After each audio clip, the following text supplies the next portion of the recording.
Profesi sebagai seorang aparatur sipil negara tak bisa dipungkiri menjadi profesi yang sangat diincar oleh banyak kalangan. Ada anggapan umum bahwa profesi ASN, terutama PNS, itu pasti dan jelas.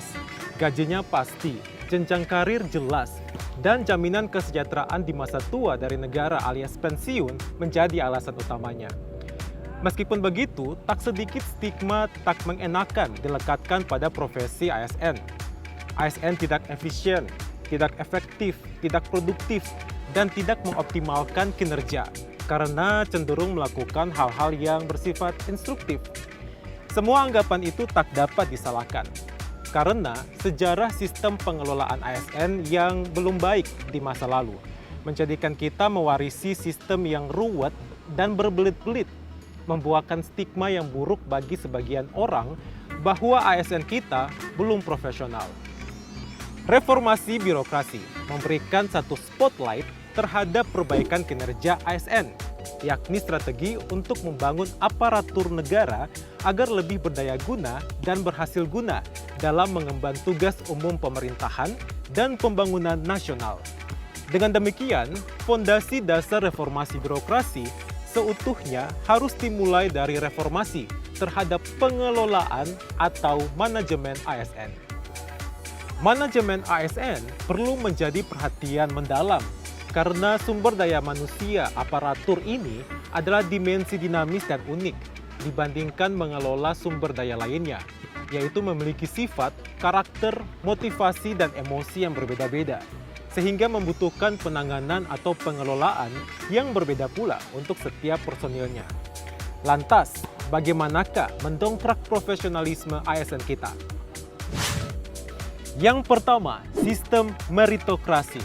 Sistem penghargaan kinerja yang dikenal dengan meritokrasi adalah penghargaan kinerja yang berbasis pada kualifikasi, kompetensi, dan kinerja, atau dikenal dengan sistem meritokrasi tadi. Jika ingin mendapatkan kompensasi yang layak, ia harus memiliki kinerja yang layak pula. Saat ini, sistem kompensasi yang digunakan adalah sistem ganda, yang mana seorang ASN tidak hanya meraih gaji pokok saja, tetapi juga memiliki tunjangan kinerja atau tukin yang sesuai dengan nilai kinerja yang dilakukan. Sistem meritokrasi dari tahun ke tahun terus mengalami peningkatan, yang menuntut seorang ASN harus berupaya meningkatkan kinerjanya. Ini ditunggu-tunggu terutama bagi kalangan ASN milenial dan Gen Z. Kiprah ASN milenial dan Gen Z mulai menunjukkan hasil dengan pola pikir yang penuh terobosan, mencoba mendobrak sistem birokrasi yang berbelit-belit. Yang kedua, pengalihan ke jabatan fungsional. Nah, pemerintah melalui Kemenpan RB tengah mengalihkan jabatan eselon 3 dan 4 pada kementerian lembaga menjadi jabatan fungsional. Langkah ini dinilai sebagai cara membentuk budaya kerja yang lebih profesional. Jabatan fungsional memiliki target kinerja yang jelas dengan adanya kewajiban memenuhi angka kredit yang sudah diatur oleh setiap pengelola jabatan fungsional. Diharapkan kebijakan ini memacu seorang ASN untuk memenuhi target yang sudah ditetapkan. Inilah yang menjadi tantangan para pejabat fungsional untuk menjalankan tugas dan fungsinya secara profesional. Nah, kita tunggu saja apakah pengalihan ASN ke jabatan fungsional ini dapat memenuhi keinginan membentuk ASN yang profesional. Yang ketiga, perampingan formasi. Penggunaan APBN untuk membayar ASN adalah salah satu pengeluaran terbesar dari pemerintah. Karenanya, perampingan formasi ASN menjadi semakin mendesak. Mengingat banyak ASN yang tidak memaksimalkan kinerjanya dan bahkan banyak yang sibuk dengan usaha sampingan. Memang, Ada penurunan jumlah formasi rekrutmen ASN dalam beberapa tahun terakhir. Penurunan ini mencerminkan upaya pemerintah untuk mengendalikan pengeluaran dan meningkatkan efisiensi birokrasi. Harus diakui, masih gemuknya kuota aparatur di setiap lembaga negara, sementara formasi ASN yang besar tidak selalu berarti kinerja birokrasi akan lebih baik. Dengan mengurangi jumlah ASN yang tidak produktif atau tidak bekerja maksimal, pemerintah dapat mengalokasikan APBN untuk kepentingan yang lebih mendesak, seperti pendidikan, kesehatan, dan infrastruktur. Ini akan memastikan bahwa dana publik digunakan secara efisien. Perampingan formasi ASN dapat menjadi kesempatan untuk memperbaiki budaya kerja dalam birokrasi. Ini dapat menciptakan lingkungan yang lebih akuntabel dan produktif. Presiden Jokowi sudah meletakkan dasar manajemen talenta nasional yang juga mencakup transformasi ASN. Isinya akuisisi, pengembangan karir, dan kompetensi, dan penempatan pegawai. Kebijakan ini mesti cepat dijalankan dan harus dapat terkomunikasikan dengan baik kepada 4,3 juta ASN kita, yakni 3,95 juta pegawai negeri sipil dan 359.000 pegawai pemerintah dengan perjanjian kerja. Sayang sekali, kebanyakan ASN saat ini tak tahu bagaimana mesti mentransformasi dirinya. Benar, perekrutan ASN sudah lebih fair dan transparan dengan teknologi digital. Tetapi, soal pemenuhan kebutuhan formasi dan standar kualitas masih jadi persoalan besar. Skema pengembangan karir dan diklat bagi ASN juga tersedia. Namun, kurikulum dan proses diklat dikeluhkan tak sesuai tuntutan zaman. Penempatan sesuai kebutuhan sudah diupayakan, tetapi belum semua terpenuhi, apalagi cocok dengan keahliannya.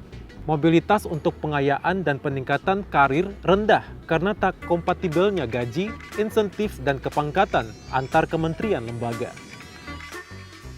Bukan rahasia bahwa talenta-talenta terbaik bangsa tak bekerja untuk negara. Kebanyakan dari mereka memilih dunia usaha atau jadi wira swasta. ASN meskipun banyak peminat, namun ada anggapan bahwa talenta yang tersisalah, yang akhirnya memilih profesi ASN. Asumsi yang harus dipatahkan oleh ASN masa kini. Ada salah kaprah bahwa bekerja di lingkungan swasta bertujuan mencari uang dan bekerja untuk negara adalah pengabdian. Nah, ini mesti diluruskan. Bekerja memang untuk mencari penghasilan, baik di dunia usaha maupun untuk negara. Itu hakikat bekerja. Ketidakmampuan atau ketidakmauan menghargai kerja lewat penghasilan yang layak akan berakibat pada ketidakmampuan menarik talenta yang berkualitas. Nah, ungkapan ini terdengar menyakitkan, tapi benar. You pay peanuts, you get monkeys. Maka jangan heran, makin banyak cerita atau berita aparat negara menumpuk harta. Sebagian sembunyi-sembunyi sampai akhirnya ketahuan. Sebagian lagi resmi lewat rangkap jabatan. Ini praktik umum bertahun-tahun. Banyak kasus muncul ke permukaan. Oknum ASN yang terlibat transaksi janggal dan punya harta di atas kewajaran. Bahwa baru mereka yang ketahuan, bukan berarti yang lain tak melakukan.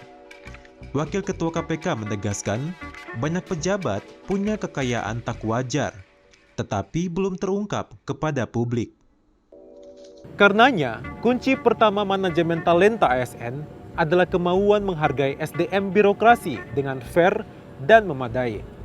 Gaji ASN tak boleh lebih rendah daripada gaji pegawai swasta untuk kualifikasi yang setara. Pembenahan ASN untuk mendongkrak profesionalitasnya adalah mutlak agar SDM birokrasi layak memikul tanggung jawab mewujudkan masa depan negeri. Negeri ini tak akan pernah besar, disegani, dan dihormati jika kualitas dan kinerja birokratnya masih diragukan. Sorotan dan kecaman publik pada para birokrat harus menjadi momentum untuk serius berbenah. Aparatur sipil negara dengan segala tingkah polanya adalah wajah dari negara.